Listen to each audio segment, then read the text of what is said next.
You push through the sand, your first real movement. It is a slow, gritty effort. Your world is dark and cramped. Your back feels heavy, like you're wearing a ceramic bowl glued to your skin. This is your shell. It is not armor you put on, it is you. Your spine is fused to its roof. Your ribs are flattened and widened into its walls. You are born inside your own fortress, and your first act is to dig your way out of a grave. The weight is constant, it dictates every motion. To walk is to haul a building on your back. To run is impossible. This shell will be with you for decades. It will slow your growth, sap your energy, and make every escape a clumsy, desperate shuffle. It is your defining feature, your only significant protection, and your lifelong anchor. But this isn't a story about a shell. It's a story about a prison sentence passed at the moment of your birth. We are going to trace the evidence of your existence. From this first breath of gritty air to your final, solitary return to this sand. We will examine the suspects in your case, your own body, the world you enter, and the profound absence of anyone to guide you. The verdict is already in. Life for you is a sentence served alone.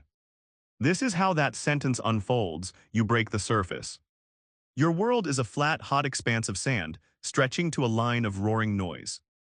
Your eyes sting with salt and light. You are smaller than a human thumb. Your shell, still soft from the egg, feels like wet paper glued to your skin.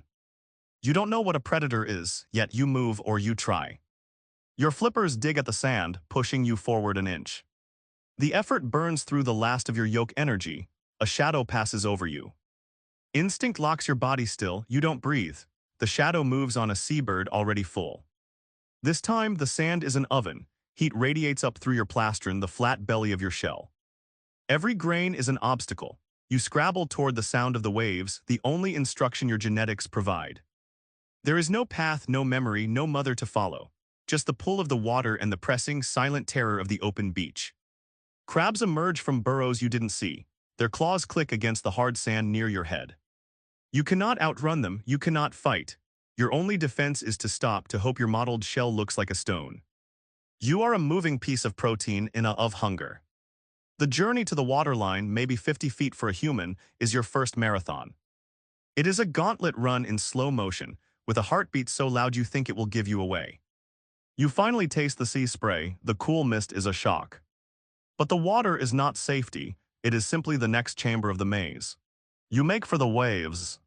The wet sand is easier, but your flippers still drag. Every labored stroke is a choice written in your cells. This body, this slow-motion crawl, is not an accident. It is your inheritance. You are reading from a genetic script millions of years old. The first suspect in your own suffering is your blueprint, your DNA. Why did evolution design you this way? Your ancestors traded speed for armor. They built a fortress of bone and keratin directly into their skeletons. It was a brilliant survival move. It let them outlast dinosaurs. But the trade-off is permanent. That fused shell cannot expand with a deep breath. It limits your lung capacity. It anchors your shoulders and hips, forcing this lumbering gait. You are a tank in a world of sports cars, and your metabolism. It's set to glacial. Your internal furnace burns fuel so slowly that you can go weeks without a meal. This lets you survive lean times, but it also means you generate almost no burst energy. You cannot sprint. A crab scuttles past you with contemptuous ease. Your very chemistry denies you the panic of a fast heartbeat.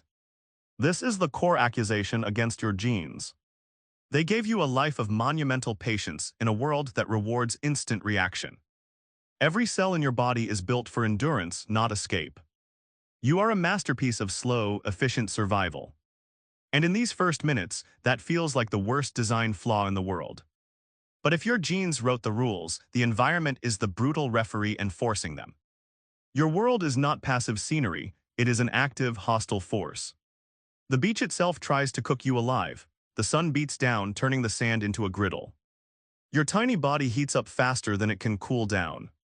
Every grain underfoot is a scorching coal. You must move toward the water, but the dunes rise like mountains. You slide back one step for every two you climb. The world is pure friction. And the ocean, your promised sanctuary, holds its own betrayals. You push into the first wave. The water is not relief. It is a chaotic, tumbling wall. It picks you up and slams you back into the sand. You are rolled, disoriented. Saltwater stings your eyes. For a creature built for calm, deep swimming, this surf zone is a violent gauntlet. You must cross it to reach the safer, open water, but every breaker is a predator in itself. Beyond the waves, the challenges shift but never cease. Currents can sweep you miles off course, away from the safe seagrass nurseries. A piece of plastic bag floats past, looking confusingly like a jellyfish, your food. You might try to eat it, it will choke you. An old fishing net, invisible and abandoned, waits to entangle your flippers. The world presents a puzzle where every piece is sharp, or hot, or deceptive. It was dangerous a million years ago. Now it is laced with new, human-made poisons and traps. The environment isn't just indifferent. In its modern form, it feels almost deliberately rigged against you. The case against the world is mounting, so the world is rigged against you. Yet you are still here, crawling toward the surf. That points to another suspect. You look for her, you listen, but she is not there. Your mother left hours after burying your egg in the sand. She swam away and never looked back. This is not an accident, it is the strategy. For her, one massive nest of 100 eggs is the investment, not a single child. She trades care for quantity. You are not a son or a daughter. You are a lottery ticket, one of 100. She is betting that the sheer number of you will overwhelm the odds. It is brutal math. She will not teach you what to eat. She will not show you how to hide. She offers no warmth, no protection, no warning. Your first breath is also your first lesson in total solitude. This abandonment is your inheritance. It is written in her instincts as clearly as the pattern on your shell. The case shifts. Perhaps the crime isn't just a heavy shell or a poisoned ocean. Perhaps it is this profound, aching loneliness coded into your very first moments. You are alone against the gulls, alone against the crabs. Alone against the vast, indifferent sea. The nest is empty, the verdict seems clear. Your first suspect was your own body, your second was the entire world. Now you face the one who made you and left you, the indifferent parent. But the prosecutor in your mind has been loud. Your shell is a prison. Your speed is a death sentence, case closed, but evolution gets a chance to speak. And its alibi is simple: you are alive right now. Your ancestors were not the fastest. They were not the strongest, they were the ones who survived. The shell wasn't invented to slow you down. It was invented so a predator's teeth would break against it. Your slow metabolism isn't a design flaw. It's a battery saver mode for a planet where food can vanish for months. These are not mistakes, they are brilliant, hard-won compromises. Think of a medieval knight. His plate armor saves his life. But it is heavy, hot, and exhausting to wear. He cannot run, he cannot hide. He trades mobility for an almost unbreakable defense. You are that knight.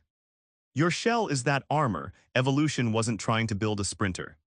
It was building a fortress on legs, a creature that could outlast a drought, not outrun a fox. The trade-off is the tragedy. The armor works, but you must carry it every second of your life. The energy-saving mode keeps you alive, but it means you can never generate a burst of speed to escape. The adaptations are perfect for survival, as long as the world plays by the old rules. When the rules change too fast, your brilliant armor becomes a trap. So the verdict on your genetics isn't guilty, it's legacy. You inherited a suit built for a different war. And now you must fight in it. The world was always a brutal referee. But now it feels like the game itself has changed. You push into the surf. The salt is familiar, the chill is expected. These are the old rules. You were built for them, but then you tasted. A chemical sharpness cuts through the salt. It's not natural. You see a floating plastic bag ghostly in the water. To you, it looks like a jellyfish. Your one safe meal, you take a bite. The plastic wraps around your tongue, it blocks your throat. This is a new rule.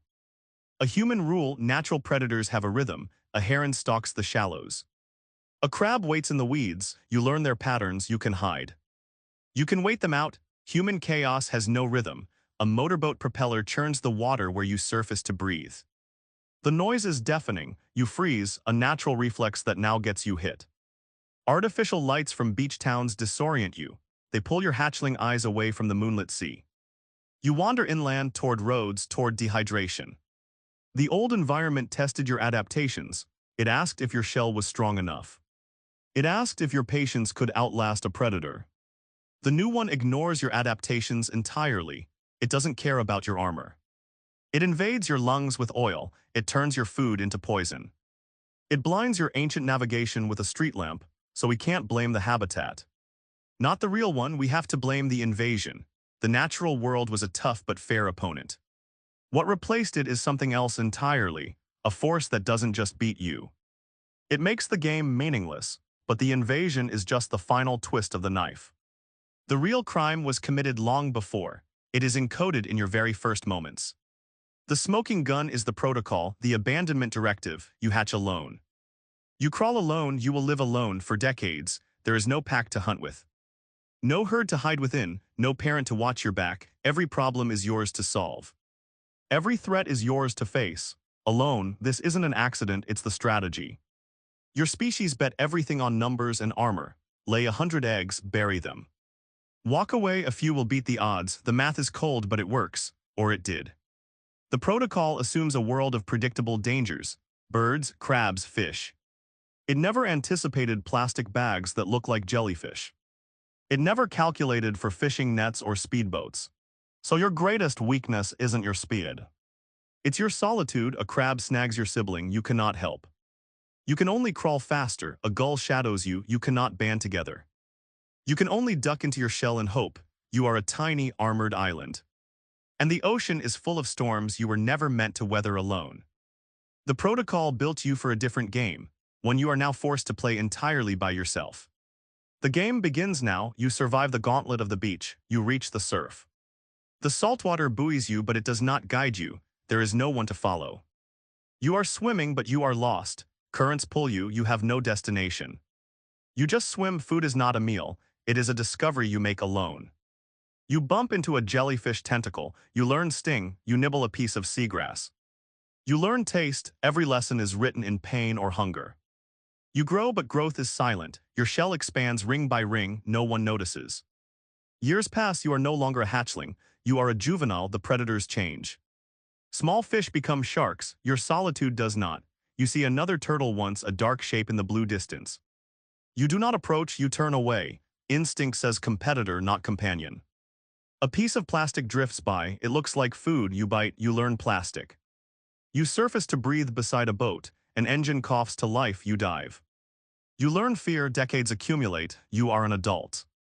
The drive comes, a deep pull in your gut, it is time.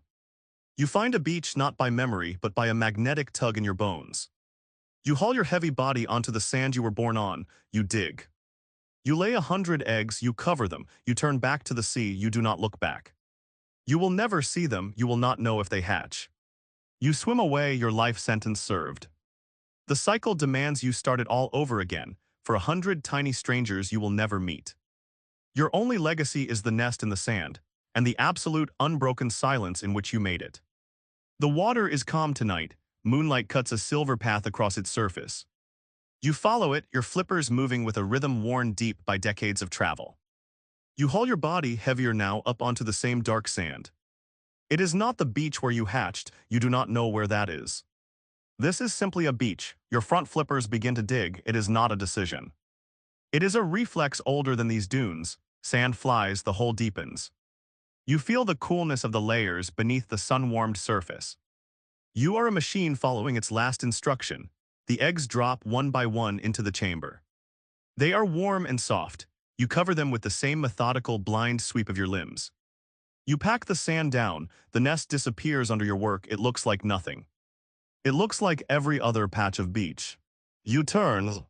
The ocean is a black plain under a sky full of stars. You move toward it. The waves take your weight. You are swimming again, the salt familiar in your mouth. The beach recedes. The nest is already gone from sight, just a memory in the dark. 100 tiny lives now wait in the warm sand. They will push to the surface when their time comes. They will feel the heat on their plastrons. They will look for the silver path on the water.